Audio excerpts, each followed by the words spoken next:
Mori ore te whānau, no mai, hoki mai, welcome in or welcome back to the 99 Dreams podcast. It's Raori, the host of the 99 Dreams podcast, and as always, I try to bring you guys some amazing guests, and today is no different. Today, I've got joining us is Megan Foley. She was OG from when I was down at Dunedin studying away. She was in Pema with me, so let's welcome Megan to the show. What's good, Megs? How are you? Yeah, good. Thanks. Hi, guys. Pleasure to be here. It's awesome. So glad to have you here. But before we get started, like always, could you just give us a bit of a Kauai Norway, who you are and where you're from? Yeah, of course. Kia ora, everyone. I'm Megan. I am born and bred Dunedin. Well, kind of not really Dunedin. I like to say over the hill a little bit in North Taieri. But yeah, born and bred here and am still here. You just can't leave the place. You're going to be Dunedin for life. At this stage, yeah, I don't think I'll ever leave. Well, what is like, because I've had so many people on the show that have studied in Dunedin at the University of Otago, but we've all come from somewhere outside of Dunedin. What's it been like growing up in Dunedin and then attending the university there? Yeah, well, it's actually quite interesting because it's completely different. So growing up in Dunedin, like I didn't live in the Dunedin suburbs. I was a little bit out. So I grew up in Mosgiel, and then I came into school in high school in Dunedin, and it was really interesting because you hear about like Studentville as it's called and things like that, and you're like you never see it because it's just like it's all just condensed in one area, and so growing up, it was just like, oh yeah, it's Otago Uni, whatever, that's fine. And then when you're actually there, it's like a wee community, and it's like its own little like area of Dunedin, which I love, which I think like a lot of other universities don't have because they're so spread out.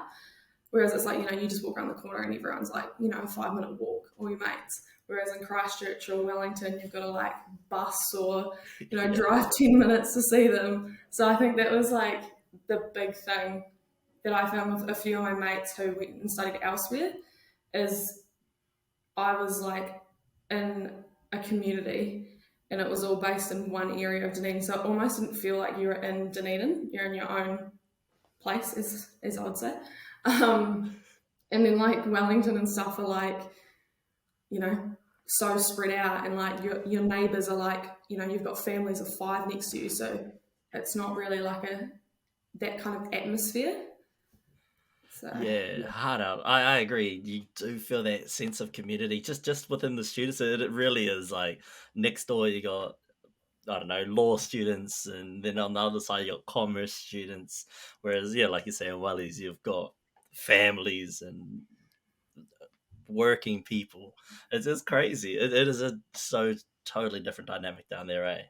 yeah. Oh, yeah, well and truly. Like, I don't think you get that anywhere else the way that we experienced it at uni with just everyone being right next door and being, kind of almost not isolated, but in a way isolated from the outside.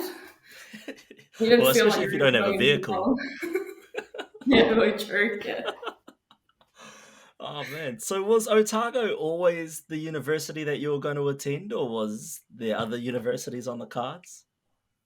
No, actually, I didn't think I was going to go to university at all.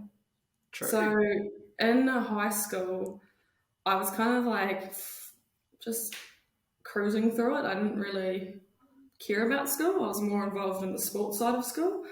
So I was like, oh, yeah, no, uni is not going to be for me. I don't want to go to uni. And the plan was to do like something like Camp America or something when I left school. And at the time, had a boyfriend, and high school relationships, they go really well. Didn't want to kind of separate by like leaving the country. So I was like, oh, I'll just go to university and like study business because you can take business like anywhere in the world. And I was like, yeah, let's do that. We'll do that. So got to university studying marketing and management. Didn't think that was really what I wanted to do because I still was trying to figure out what I wanted to do. And then that relationship ended. and I was still at university. So had to kind of, okay, I'm in uni now. I need to figure out what I'm doing. And I think it was about like halfway through first year of doing the commerce, I kind of picked up the love for PE a bit more, and like obviously not doing as much like physical education that I was doing at school at uni. I was like, actually, I really enjoyed that. I want to get back into that. So that's when I was like, oh, maybe I might like pick up PE as well, because I did think about doing just PE, like just dropping commerce. But I thought, I'm already a year in. I've already spent like whatever how much money it is for 1 year. I was like, I might as well just do both. And yeah, that's how that happened. So I just decided to study 2 degrees from a girl who thought she would never go to uni. So you went from studying no degrees to fuck it, I'll do two. Yeah, pretty much. And I was like, let's just, you know what, we're in it, we're in dig now. So there's no backing it out. Hey, it worked out because you finished, you graduated, double Yeah, degree. got my double degree. It took a few years, but yeah, 5 years later, finally got it. And, you know, a few postponed graduations, but we got there. We've graduated. Nice. Hey, it's always they're saying it. PE always takes a little bit longer than everyone expects, and if it doesn't, well, you're just an asshole. Yep, agreed. Like, if you haven't failed like a couple of papers in PE, what were you even doing there? Yeah, 100%. I mean, me and I always bring up the bro Jerry. I failed, I don't know how many papers alongside that fool. Oh, I remember those days because I think we ended up taking a paper together because I failed it and you had failed it. But you know it's bad when I'm still in the paper. So I started 2016. So I was like, bro, you need to hurry up and finish this. Me and Jerry, we need to hurry up and finish this, man. We were terrible together. It was bad. It was always just the same papers for everyone though. Everyone struggled so bad with them. Go And then even when they hard out. changed it, it was still hard. Yep. But hey, it's all good. It's over with now. We can leave that trauma behind us. Thank God. You also, during your tenureship at the University of Otago, who should sponsor me, by the way, because I've got how many of these students on this bloody podcast? They should sponsor me, really. But during your tenure there, you also had an internship with the Highlanders, right? Yeah, I did. Yeah. So um, when was it? It was about, I think, the fourth year, a couple of years ago, I managed to secure an internship with them in the marketing team. It took a few years. Like I had been going for it for about, I think that was my third try at getting the internship, and I always made it to the like in-person interview side of it, and I never got over that last hurdle. And so I was like, okay, no, this is like the last time. I'm not I'm not going for it again next year because it's too depressing missing out every time. So I was like, okay, this will be the last one. Let's give it a go. And yeah, I got it, and which was so exciting, and I was pumped. And it was obviously just during or just after COVID times, so it was still like rebuilding the new kind of way. So it was quite different. The internship itself was quite different to what it used to be from past interns that I've spoken to. It can kind of change because we had a different approach with obviously COVID restrictions and stuff. But yeah, no, it was incredible. It was amazing, and yeah, really thank the Landers for letting me join them for a bit. That would have been such a cool experience. But how do you maintain that resolve to, not get over the line so many times and just go, all right, once more, please? How do you, maintain that resolve throughout that process? Yeah, so it was actually like I struggled through it because it was something like I always thought I wanted to be like in a sports team, working for a sports team. So, and when I decided to take on PE, it was also I figured out what I wanted to like my ultimate dream job was, and that was to be the team manager of the All Blacks. Like I've grown up watching rugby. My brother played it, my dad played it. I tried to play it, didn't. That's a whole other story. We don't need to bring that up.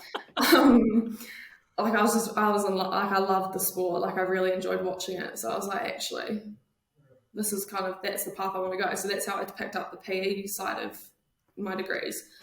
And so I was like, this internship, it it's going to look so great on my CV, and it's going to give me that foot in the door and the experience that I need within a sports team to, gain the experience.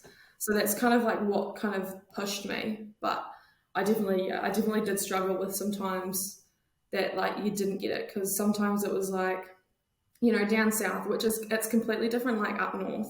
Down south, it's like it's who you know, not what you know, is the saying. Like a lot of like, my parents' age group says like it's who you know, it's not what you know these days. And I always had that like a little bit in my head, like, no, it's who you know, not what you know. So I knew a few of the management team at the Highlanders and had a few connections through my part-time job at Swan because we were sponsoring the Highlanders and things like that. So I always thought, okay, they already know who I am. I just need to present myself in a way that will get me there.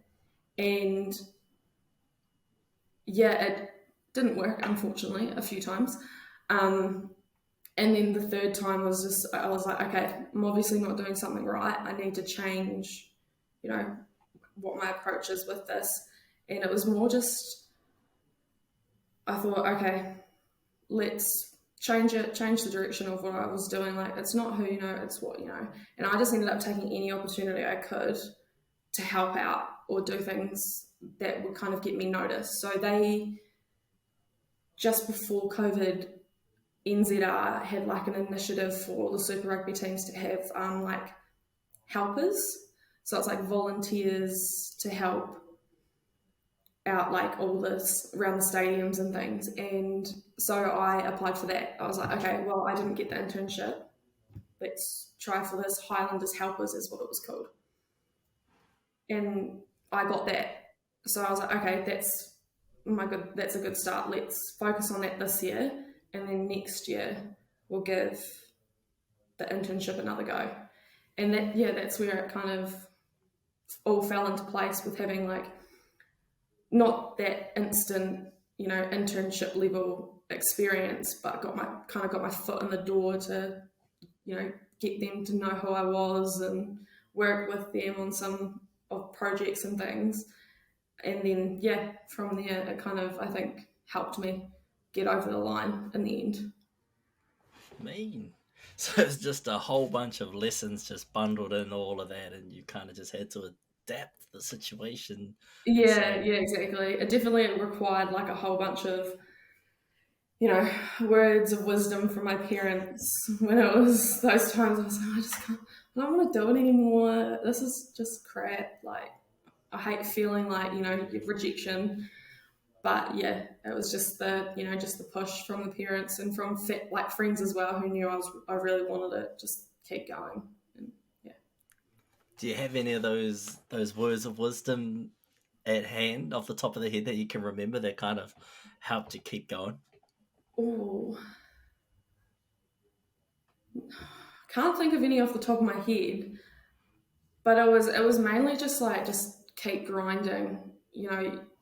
This is what life is going to be like. It sucks, just the the true target side. It sucks, but you'll be right.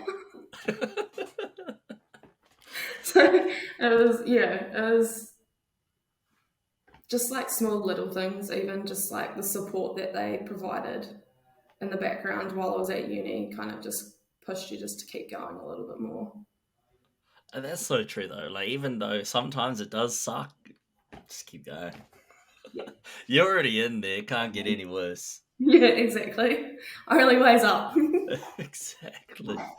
It's just hard advice to take at the time because you just want a solution, you want an answer. You're like, just tell me how I can make it just better. And they're like, no, Yeah, you can't. You just head down, keep going. yeah, definitely. So, of all that experience, the internship, university, how have you used those experiences in your roles that you're up to now? Yeah. Well, that's actually so the Highlanders internship, and also volunteering for Otago Rugby in the same kind of similar roles. They actually helped me get the job I'm in today. So I'm currently 4 months in. I'm an event coordinator for Dunedin venues. So I'm based at the town hall and we do stuff at the stadium as well. So that on my CV was, I'm based business events. So I've never done business events. I was always sports. Like it was always the sports side of things. So I was a bit nervous when I got approached about getting the job, about this job. But as they said that it doesn't matter like what kind of experience it was, but because you're in like an event setting, I kind of knew how things were structured. And so it was quite interesting to hear like even though I didn't have the direct um, kind of learnings from what a business events person like coordinator would have, because I had just like that baseline of the university, the internship, the volunteering, like it showed the dedication and the commitment I had to kind of develop my learning skills. And I think that's kind of, I learned, leadership skills through the internships with working with different partners, and working with others because you're in such a big like team environment. And that kind of like built on, moving into a new role somewhere you've never been before. And yeah, just like with the team I'm in now. And then as well with the stadium, like with working that games, I've got knowledge of the stadium. So I was coming in already kind of knowing the area and being able to find my way around. So it was just that almost background knowledge that you wouldn't think matters going for like a first time job. It actually does, like, and it's always the little things that always helped. Like weirdly enough, like things would just fall into place. Like, oh yeah, I've kind of remembered like doing something similar, during this time, and now I'm applying it here. And it's just like I never thought that doing that then would lead to this. So it's quite interesting just seeing because I always thought I was going to be working for sports teams or something sports wise, and yeah, now I'm doing business events instead. So it's unknowingly a culmination of all the experience that you've collected throughout your university time, through the volunteering, through your internships, through study itself, comes into this role, and they're like, "You've got the skills, you just don't know it."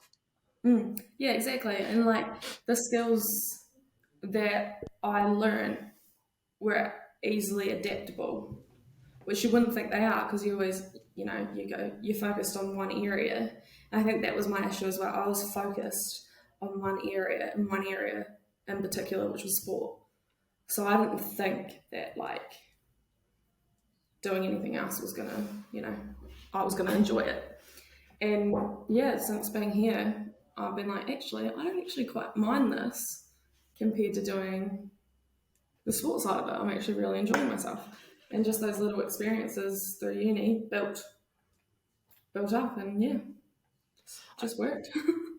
I guess it's just like being young, right? You get so fixated on this particular idea that, okay, I'm going to do this because I've done this, this, and this. You just are like, yeah, there's nothing that's going to deviate me from my idea at the moment. But I guess as you grow a little bit older and you experience more things, and then you finally get a role like yourself, you realize, Mm. oh shit, it is all transferable anyway. Yeah, well, that's the thing, like, and you study, specific degrees in specific areas. But in reality, you come out of uni, and how many people actually use their degrees? Like, what jobs actually are in what they studied? Like, Hardly. I've got a little bit of that with the, events side of things, but, my PE degree, which is the one thing I absolutely loved at uni, was not really that involved in this job. So it's really interesting to see just the difference of once coming out of uni and getting a job, where you end up and what it's like. Hard. Like, as much as I love the PE degree, I loved everything about it, from the people through to the papers, through to the even the damn camping. I hate camping, but I'll even give the tech. But it's just like, the PE degree isn't a degree that you go on and do if you want to like achieve something in that area. I just think it's oversaturated in terms of what you can be, because 9 times out of 10, you either become a teacher or you do further research. I feel like that's all you do in PE. Yeah. Yeah, PE is definitely one of those things that it's just, you have to do something else with it to kind of branch out from that, either more research or being a teacher. Because, it's a lot harder just going out into the world with just the PE degree itself. Because it almost, like you said, is a bit too saturated. Like, Yeah. I loved it, don't get me wrong. That was like the best degree. Like, commerce, there was so many people, whereas PE, you had like a little bit of a smaller group, and everyone kind of knew everyone, and you all hung out, and you all studied together. Whereas commerce was just like, there's like thousands of kids doing commerce, so you didn't really know anyone. So it was Yeah. like PE for me was that, like, it was almost like a home away from home. That you had that crew that helped you get through those uni days compared to like the commerce side. So like there Hard. were like, there's definitely the peaks and the pits from each degree. But yeah, PE is definitely the one. PE is the best place to go to build great relationships, network, a community, as well as enjoy your time at university. Like, I have a few friends that are like, "What? You guys got to do this and you guys got to do that? Man, we just had to do this." So that time and that place was so special because of those relationships, because of those opportunities, and it was just hella fun. Oh yes. I actually still remember because I was lucky enough that I got to do the old PE degree before it changed. So I did my first year with, I had gymnastics and dance, and I didn't actually know about camp, so I missed out on camp, which I'm a bit gutted about because everyone raved about that. Even you did, right? You even raved about it. But it It was was like dope. I loved it. Like, and that's how we met everyone. Was you unfortunately had to watch each other do somersaults, which were just always epic fails, and you had to dance together, and half the boys could not dance to save themselves, and it was just so entertaining. And it's like you're so out of your comfort zone, and you just got put in there and then doing that dance at the end of the year, and it was just. I felt like that was how you built those connections and relationships with everyone, and like with your lecturers as well.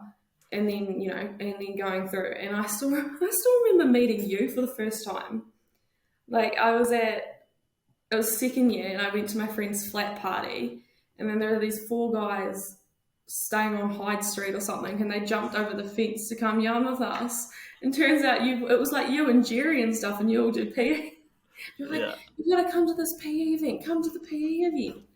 And ended up coming to the PE event. I think it was like at Starters Bar, which was always another is.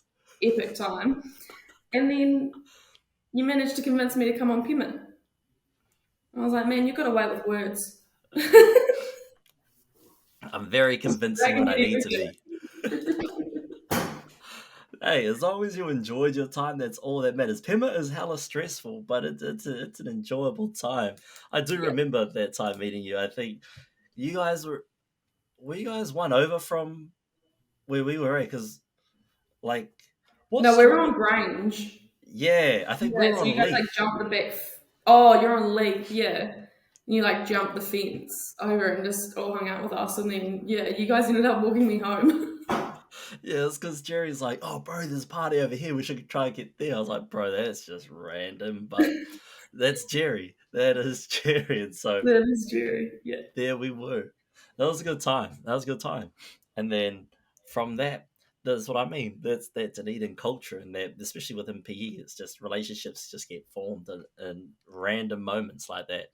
Oh yeah, definitely. I think I met like quite a few people through PE at like those random events. Like you just show up and then you know someone and they know someone, so they like you'll just connect and end up making friends for like life. Yeah, I think it was 2018.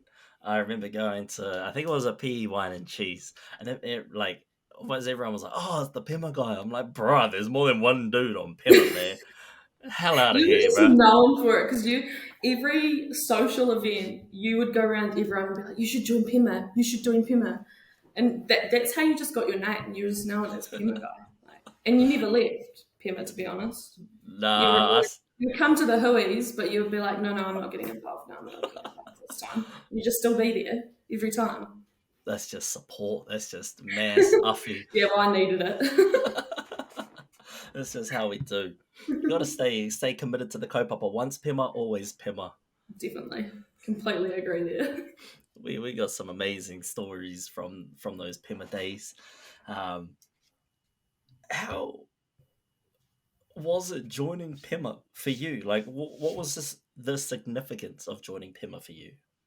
Yeah, so I my high school was quite like a privileged kind of white school, if I'm being blatantly honest.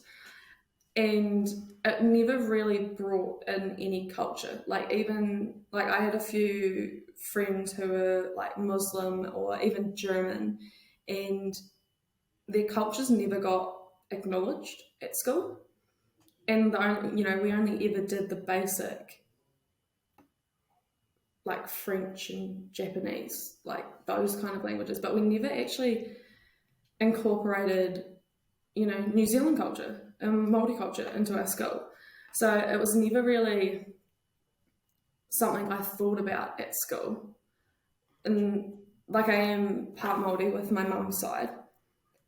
And then, yeah, going to uni, I obviously identified with my Māori heritage when filling out the forms. So you got like the ID cards and you had the little dragons and yeah in the corner, so let them know. And I got kind of didn't think too much about it in first year because I was still just trying to find my feet with it all, with the whole I've moved out of home for the first time. I'm in a hall where I don't actually know anyone. Surprisingly, a girl from Dunedin went into a hall and didn't know a single person.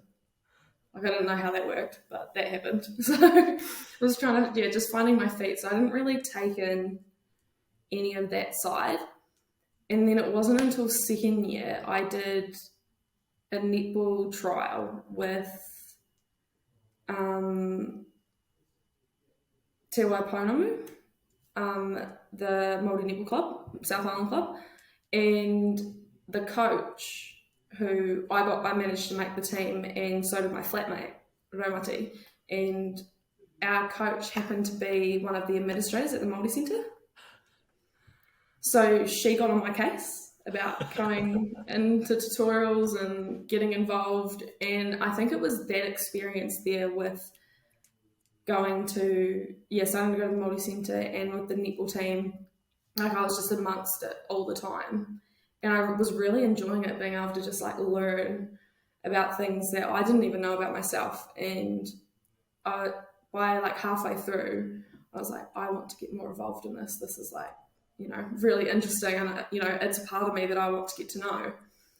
And that's when I think when I met you and you brought up Pimmer, and I was like, oh, okay, this is quite interesting. Like, I kind of want to see what's going on here. So I did a bit of like Facebook stalking with what Pimmer was and tried to figure out how I could like get in contact.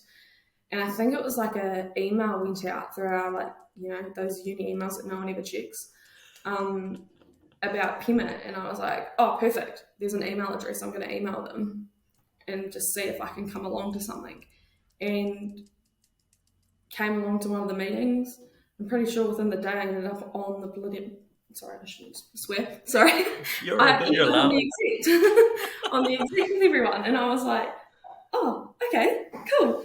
So was there, and yeah, it was kind of just obviously meeting you as well, and like you were just raving about it and things like that. It was just I was like, okay, no, this is a bit of me. Like this is where I need to be and where I want to be, and I want to learn and about myself and my culture. And yeah, really the rest was history after that. Never left.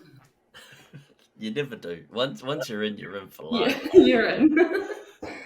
Those are the glory days too, I reckon. For our era anyway.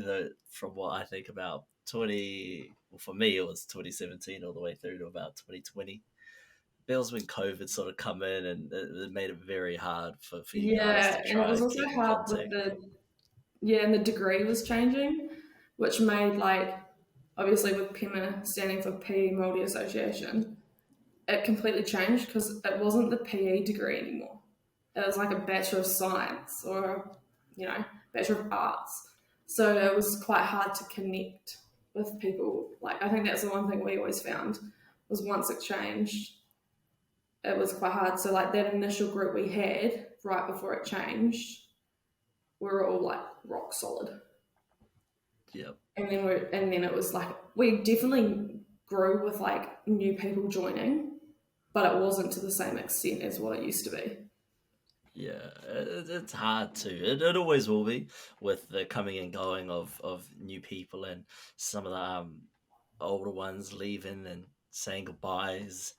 It's always a different dynamic when you get new people in because they bring something new to the table that you're unfamiliar with and you're unsure how that dynamic's going to work within the old dynamic that you try to keep. But sometimes it's you honor the past, but just move on and create it in a new light. I reckon. Yeah, definitely. And I think we did. Like we rebuilt it quite well and like everyone that joined were such incredible people. Like they brought such incredible personalities and like different ideas and it just like widened the gates for us for new ways to make PEMA known to people. And yeah, I think that's kind of it was pretty incredible just to see like it was real cool being there with kind of before it all like it started changing and then when we started kind of bringing different ideas and dynamics into it and it was incredible to see like we had those main foundations from like the OGs, we had those foundations and we were building on them and that was like the coolest thing to see because it was like PEMA was growing left, right and centre. Like don't worry, it was stressful. It was so stressful at times, but it was just so cool to see and I think everyone loved it by the sound of it. Hard, and that's the main thing. It doesn't really matter if you have 1,000 events or one event.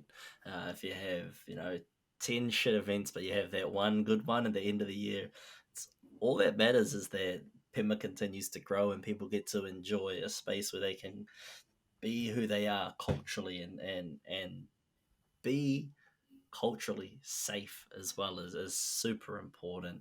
And so all those future exec members don't do anything that you're not comfortable with or anything that's outside of your own means, which includes having to be part of some bicultural movement implemented by the department. Yeah, definitely. I think that's like one thing that I found as well. Like, I came into it really nervous because I didn't grow up with my Māori background that much. I didn't know what I can't speak it, and to this day I still struggle and I get nervous every time. But coming into PEMA was just like eyes open, like this is so cool. Everyone is just so lovely, and they just bring you in, and they're like, it's fine. It's not the end of the world. Like we're not going to hate you for it. It's just enjoy it and learn and experience it. And I think that's the one thing that I enjoyed the most was it wasn't as such pressed on you that you had to learn to you had to do this, you had to do that. It was just like, no, just go at your own speed. Like if you want to learn it, that's fantastic. We'll help you. But if you're not fully comfortable, that's fine too. We will just build. And I think that's the one thing that I loved about Pima was it was so friendly and everyone was so welcoming with all cultures and just everyone was willing to learn. Which was Hard, hard out. And I think the one big takeaway that I took, and I think it really shined through in my first year on PIM in 2017, was that exactly what you're talking about is you have the freedom to explore your identity as Māori. You're free to learn how to be Māori in a safe environment where everyone's just like, bro, all goods, learning curve. You do this, you do that. You don't do this and you don't do that. But it's not like a, hey, what are you up to, man? It's more of a, oh no, we don't do that here, bro. This is what we do here. And it's just a real supportive environment. And I think being in Pema is what helped bring me back to Te Ao Māori as a kid growing up in and around it. You're like, all goods. I didn't speak it growing up, but I understood tikanga, I understood protocols and stuff within Te Ao Māori because we were always around it. But the language and stuff, been trying to run away from it my whole life, get to university and then end up on Pema. And that's when it all sort of, oh, maybe let's just come back and relearn all that kind of stuff again. That's like what you say. Bema lets you take it at your own pace. They don't say, "Oh, you've got to be fluent. You need to be able to go up there and speak every freaking hui. You've got to speak te reo Māori anake or te reo only." So you have so much room for growth. Yeah, yeah, completely 100% agree with you there. It was just, yeah, and that's what I loved about Pima, was it was never forced. It was just, we'll just take it as it comes and just go with it. If you want to learn more, fantastic. If you don't, not the end of the world. At least you're here. And that's what I love. There's no pressure about it. Well, because you shouldn't be pressured into being Māori. You should want to be Māori. If you fuck up a Māori, that is fine. But you should, you should be want to be Māori, and you should, celebrate the difficulties. And if you're nervous, that's okay because it means that you care enough about something that you don't want to mess it up, or you don't want to offend someone else. So it's okay to be nervous, and it's okay to be unsure. That's what learning's all about. So, do you have plans on continuing your journey into Te Ao Māori? Yeah, so I have been thinking about that a lot more lately. So after university, it was quite a not a stressful time, but just trying to figure out like what I was doing. I couldn't quite figure out like I haven't got a job yet. It took me a while to get a job. Trying to settle somewhere and settle things, and it was quite overwhelming in a sense. So I just kind of almost put it off. But coming back into it now that I'm settled in a job and I'm kind of now knowing how to balance a work-life balance, that was quite a learning curve. I definitely want to get more involved in it again. Like, I want to learn it. So in my 4th year of uni, I took an online course and learned like just the basics. But what I would really love is to do the night classes that are here in Dunedin, because I think for me, the one thing I struggled with was, it was cool. Like I learned a lot in the online forum side of it, but I couldn't speak out loud. And was I pronouncing it right, or all these different things? And I didn't feel comfortable going out into the world and trying to speak to, like, I was like, for me, I wasn't comfortable. So going to those night classes is something that I would be really keen to do, and just learn a little bit more about that kind of side and be able to put it more into, my daily.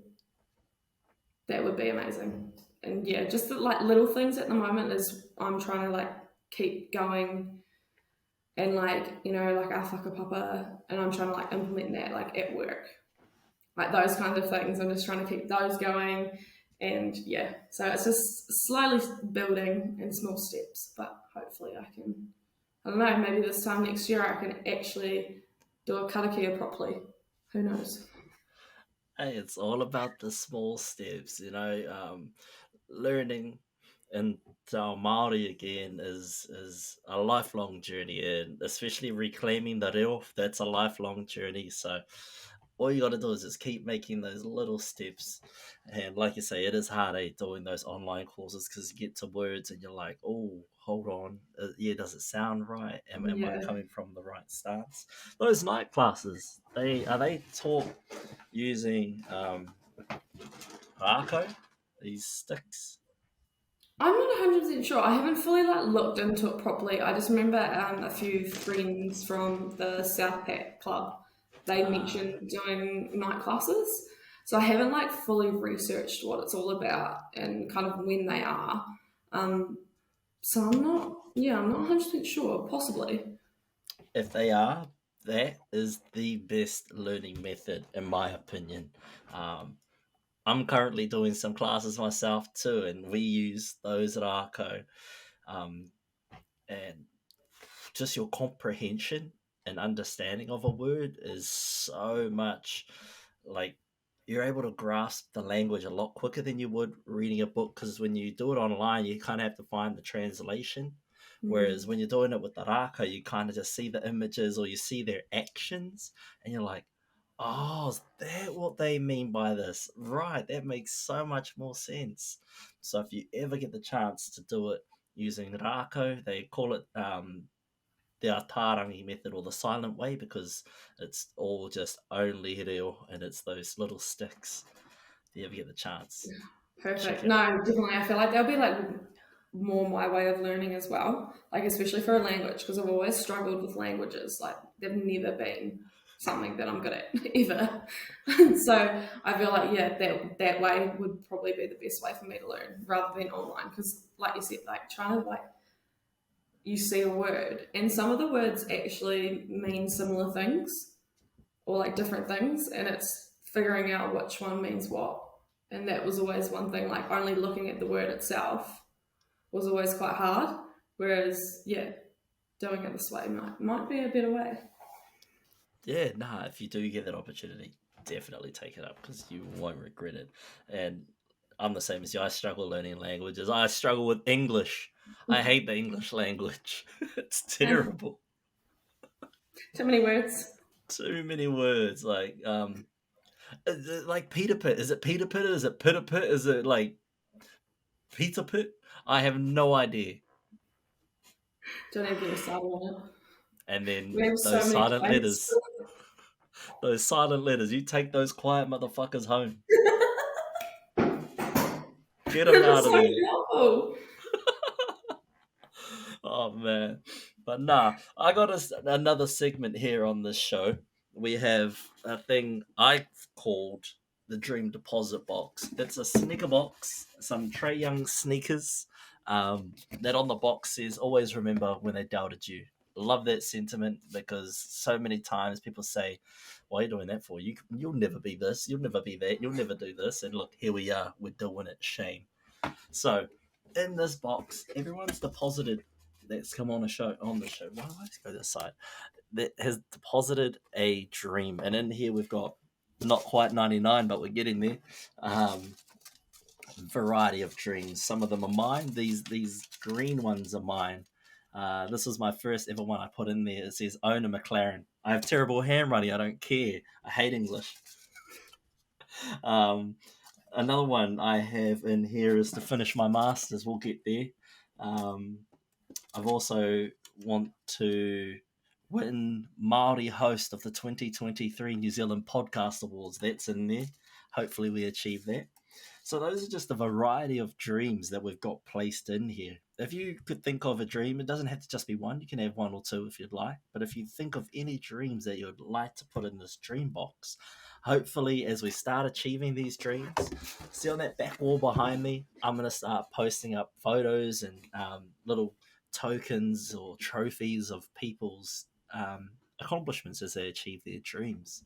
So one day, your dream will hopefully be posted back there somewhere.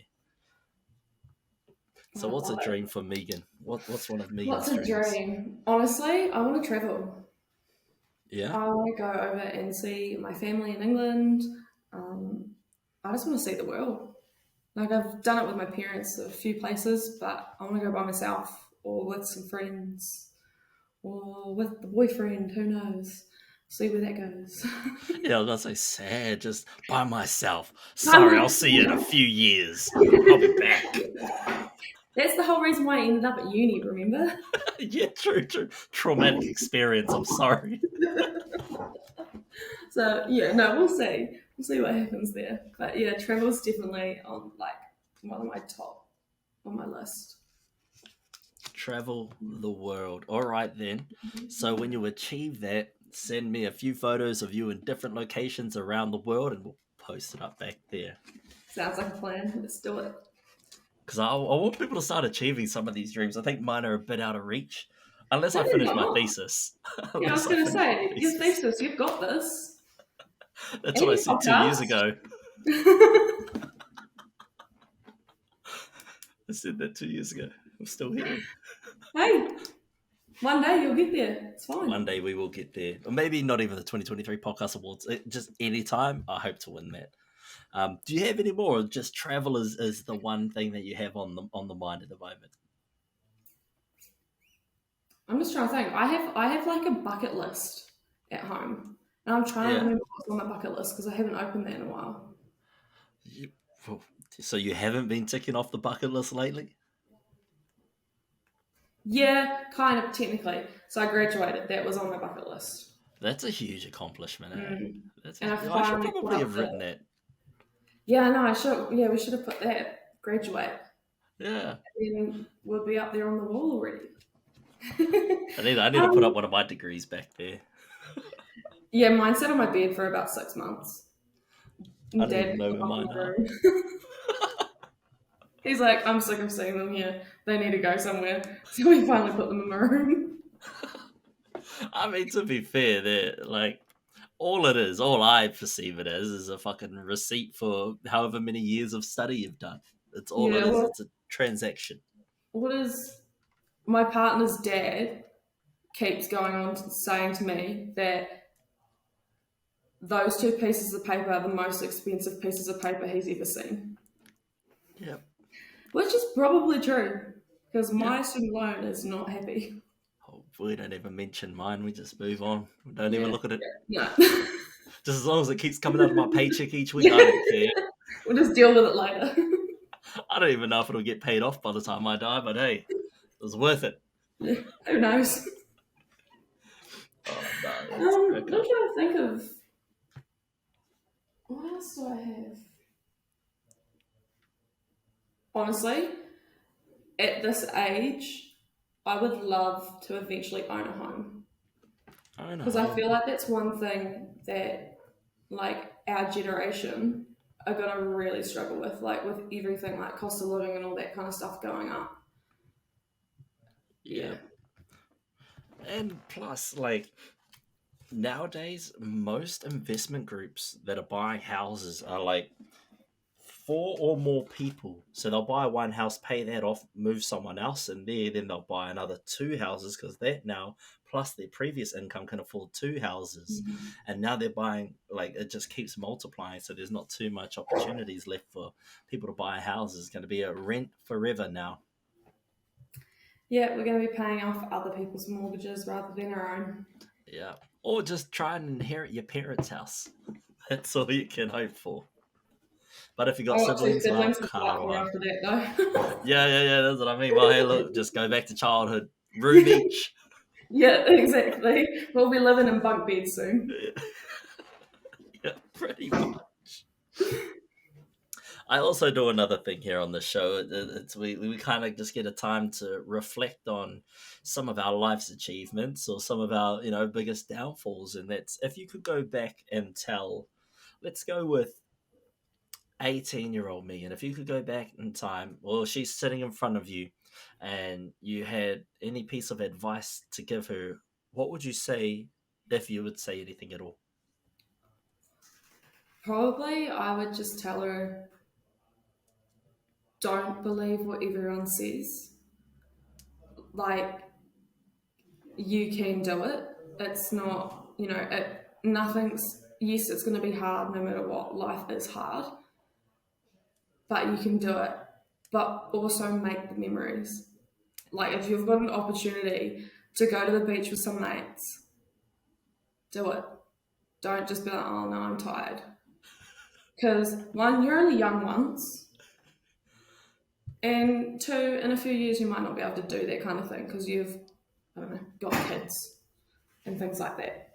Things change, priorities change. So, and that's the one thing that I've noticed even now that I'm doing is trying to make the most of any opportunities that come my way.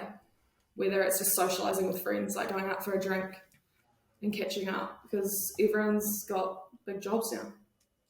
So it's a lot harder than everyone's around the country. Like we said right at the start, everyone's gone from Dunedin and I feel like I'm the only one left because everyone's left. Yep.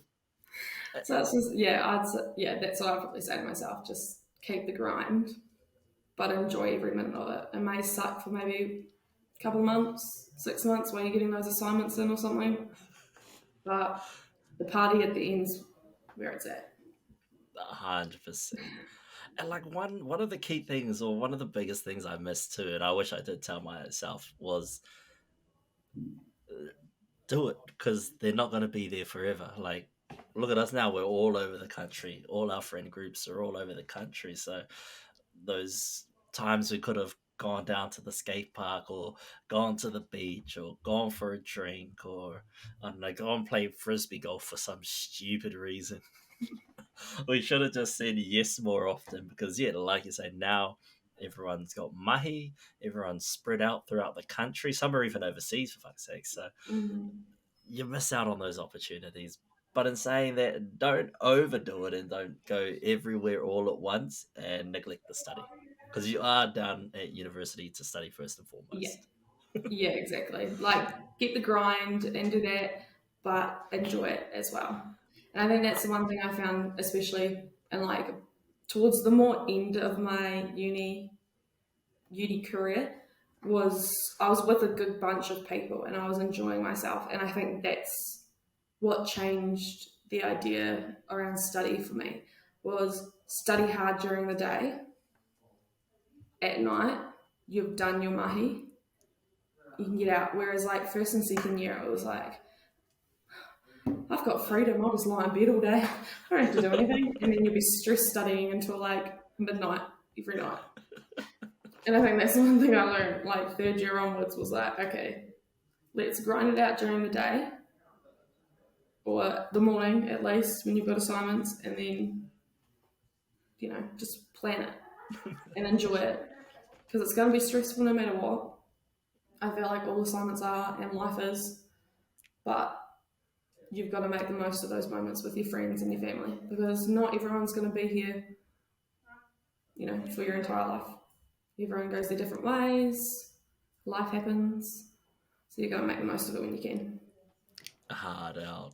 And like the amount of stress that you go through at university, it doesn't outweigh how much those memories matter, and how much those relationships that you build with those people doesn't outweigh, you know, the feeling of I just got to get this done so I can hang out with the crew Friday, Saturday, Sunday, as opposed to I'll just chill out, do nothing now, and then spend all weekend studying, and then miss out on those good times with your friends.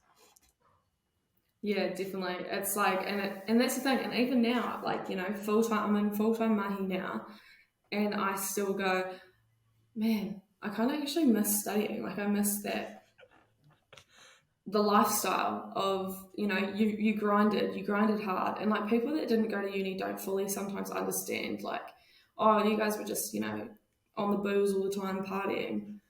Whereas it's like, well, yes, we were most of the time, but we also were grinding hard. So we could do that. Like, I still remember I've pulled some very late nights in the library, but still managed to pull through and go out the next day, or whatnot. And yeah, that's the one thing, like sitting here, like sitting in front of a screens working all day, and you just go, I miss making those memories, because you can't make them as often now, with obviously, because you work in 40-hour or so weeks. So you only have a certain amount of hours to see friends and catch up and make those memories. So it's, you got to take the opportunities where you can. Hard out, Fano. Make those memories, make them last, because those moments won't last forever. And you'll miss them when they're gone. 100%. I'm telling you this now. For anyone still at university going, nah, we're going to be mates forever. You will be mates forever, but you're probably not going to be in the same city as each other for a very long time. But that doesn't mean you're not going to be friends anymore. It's a different level of relationship now. You catch up when you can catch up, and there's no expectation that, I haven't talked to you for how long now, so we're not mates anymore. There's no expectation of that. It's just catch up when you can catch up, and we yawn when we do. Yeah, I think it's like you see the memes on Facebook, and it's like, to your working friend, it's like, are you available in July to catch up? Like, you got to schedule these times now. 100% is. I'm like, me too, Ben, Jerry, and that we're like, oh yeah, boys, this will probably be the next time we link up. Like, everyone just try and meet at this position and this event, and we're like, oh yeah, all right, takes us closer. It's like, put it in your calendars, guys. Put it in your diaries and your work diaries, so you know that you're unavailable for anything else. Get leave from work, man. Let's make it happen. It's like, wow, things have changed. Whereas normally it's just a text. Or I very much remember you pulling the P emoji on the group chats, and everyone would roll up. All the time. I learned that from the worst of them. Benja, he was the one who taught me that. Goes, just chuck a P and watch the chaos. Yep. And there was a lot of chaos. It was, but that was back when people honoured the P. Not too much honouring the P anymore. No. But those are the good old days. Another part that I always ask on the show is, when you look back on this video in about 5 to 10 years and your future self is watching or listening to this, do you have anything you'd like to ask your future self, or is there anything you'd like to say to future Megan? Oh, future Megan. I'd be very interested to see where I am in 5 to 10 years. Like, I feel at the moment, mid-20s or early 20s. I like to think I'm early 20s, but I'm probably more mid-20s now.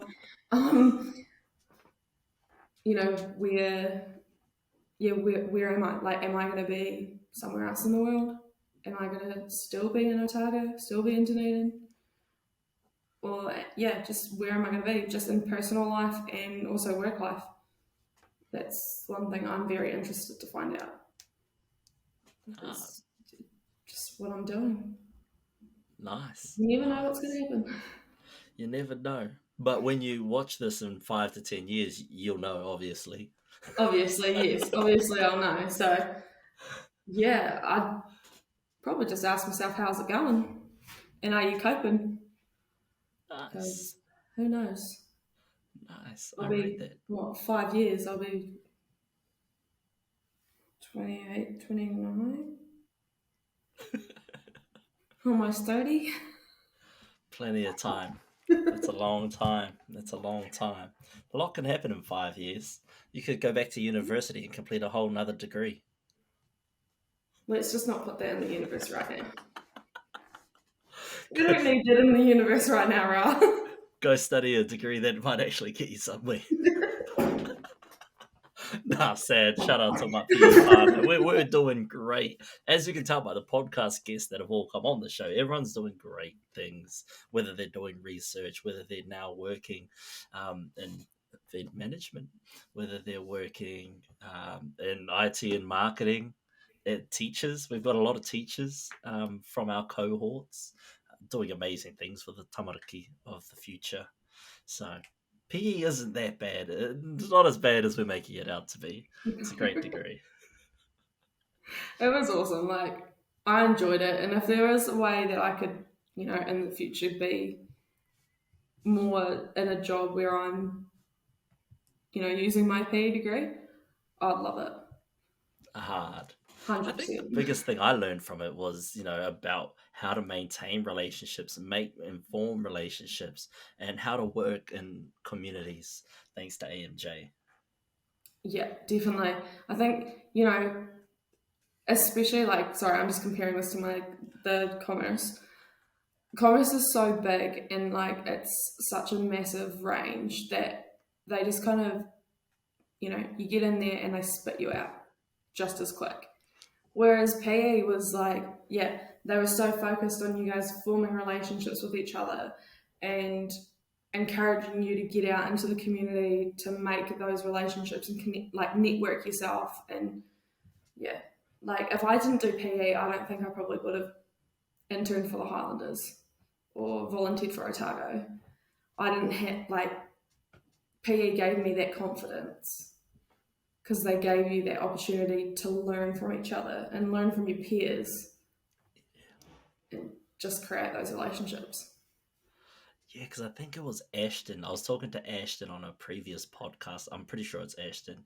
And he says, you don't really study PE to gain a degree.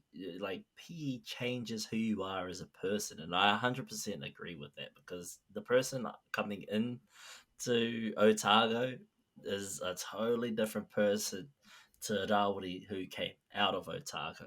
So, 100% agree. The PE degree isn't somewhere you go to become a CEO of a bloody Fortune 500 business or whatever, but it's where you go to become a different person and hopefully a better person. Yeah, I 100% agree with you there. I think, like, if I look at what I was like at 18 coming into university, even just with my first year, like, and seeing where I am now and what I'm like as a person, I think PE, the people who I was surrounded by, really formed who I am today. And I couldn't be more grateful. Hard. Shut up, P. If I could, I would 100% relive those days in a heartbeat because those are some of the most fun moments I've had in my entire life. Yeah, I would too. It was incredible. Just everyone was from all over. You had this one common interest of sport, and like, but it was always different kinds of sport. Like, I was a cyclist in high school. I don't think I met a single cyclist while I was at PE, but like you met everyone from all over and like all over the country. Like I, became friends with like people from Northland, which you never thought, like coming, starting off in little old Dunedin, you're like, oh, yeah, I'm going to be stuck here for the rest of my life. Currently am. But that's all right. That's another story. But like you're just making friends from like all over the country, and they've got so many different experiences than what you had growing up, and they kind of it influences how you take things in life. And I think with the friends that I've made through university and through PE, they've formed kind of who I am today with how I see the world and my opinions on things. Yo, it's on. See, that's what it's all about, right? That's what it's all about at the end of the day. Not just about a piece of paper. Exactly. But as we start wrapping this up, is there any final message that you'd love to give to the whānau here, the 99 Dreams whānau? Is there any last words you'd like to say? What's Megan up to? Where can we find Megan? Yeah. So as I have said a few times, I am still stuck. I'm still in Dunedin. So if any of the PE whānau want to come back down, I'm here. Hit me up. I'll be around for a catch up, or if you need somewhere to stay, I'm here. And I just hope everyone's doing well, really. Like, it seems like seeing everyone on your podcast at the moment, it seems like everyone's just doing such amazing things for their lives. And I'm really excited to see where everyone goes and what they do, like you said, in the next 5 years, where everyone is. Hard out. Definitely appreciate that. I'll definitely have to link up again when I'm back down in Dunedin. Who knows when that will be, but it will definitely be at least once a year. Who knows? I'll be here. Life.